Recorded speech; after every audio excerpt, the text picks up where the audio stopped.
फिर से दीपावली। अयोध्या के भव्य राम मंदिर में 22 जनवरी को रामलला की नई प्रतिमा की प्राण प्रतिष्ठा होगी। ऐसा कहा जा रहा है कि राम मंदिर में विराजमान होने वाली भगवान राम की नई मूर्ति दुनिया की सबसे अनोखी मूर्ति होगी।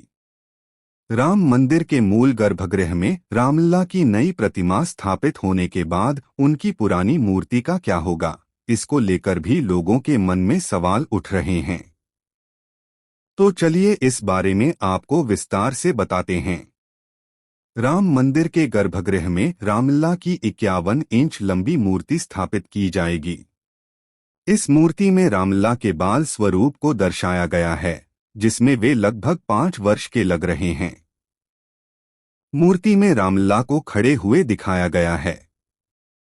मंदिर के गर्भगृह में भगवान श्री राम के बाल स्वरूप की ये प्रतिमा कमल के फूल पर विराजमान होगी। कमल के फूल के साथ उनकी लंबाई लगभग 8 फीट होगी।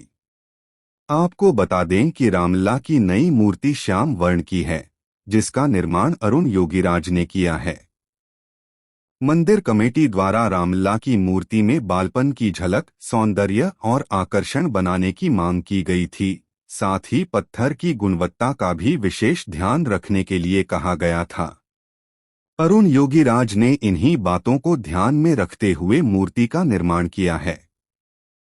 इस मूर्ति की मूल कल्पना में दक्षिण भारतीय मूर्ति कला को आधार स्वरूप रखा गया है, लेकिन उत्तर भारतीय शैली को मूर्ति में बखूबी उकेरा गया है। मूर्ति के हर सेंटीमीटर में एक अलग कला और एक अलग शैली की झलक नजर आएगी। रामलला के विग्रह को कर्नाटक की कृष्ण शिला से बनाया गया है। इस शिला के चयन की बात करें तो उत्तर कन्नड़ा जिले के कारकाला तालुका के नेलिकेर कस्बे में एक छोटा सा गांव है, इडू। इसी गांव से श्याम शिला का चयन किया गया था। यह शिला 10 टन वजनी, 6 फीट चौड़ी और 4 फीट मोटी है। विधिवत पूजा के बाद इस शिला को अयोध्या भेजा गया था। बता दें कि विशेषज्ञों ने इस शिला को किसी भी मौसम और वातावरण के लिए उचित बताया है। इसके अलावा कारकला की कृष्ण शिला की एक विशेषता ये भी है कि ये कठोर भी है और इसकी गढ़ाई भी आसान है।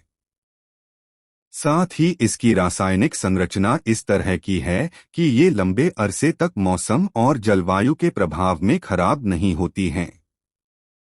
रामलला के विग्रह के लिए कारकला की शिला के चयन के पीछे एक पौराणिक कारण भी है।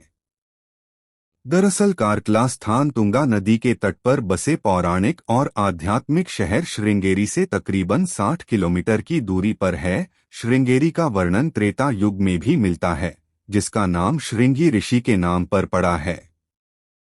रामायण में कहा गया है कि श्रृंगी ऋषि ने ही पुत्रहीन महाराज दशरथ से पुत्र प्राप्ति के लिए पुत्र कामेष्ठी यज्ञ करवाया था, जिसके बाद भगवान श्री राम, लक्ष्मण, भरत और शत्रुघ्न का जन्म हुआ था।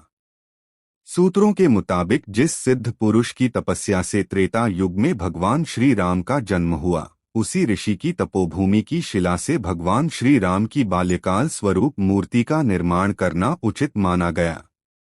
बात करें रामलला की पुरानी मूर्ति की तो कहा जा रहा है कि नई मूर्ति को अचल मूर्ति कहा जाएगा, जबकि पुरानी मूर्ति उत्सव मूर्ति के तौर पर जानी जाएगी।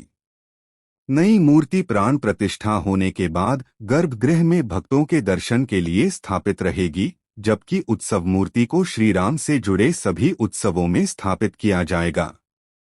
तो ये जानकारी कि राम मंदिर में रामलला की नई प्रतिमा स्थापित होने के बाद उनकी पुरानी मूर्ति का क्या होगा।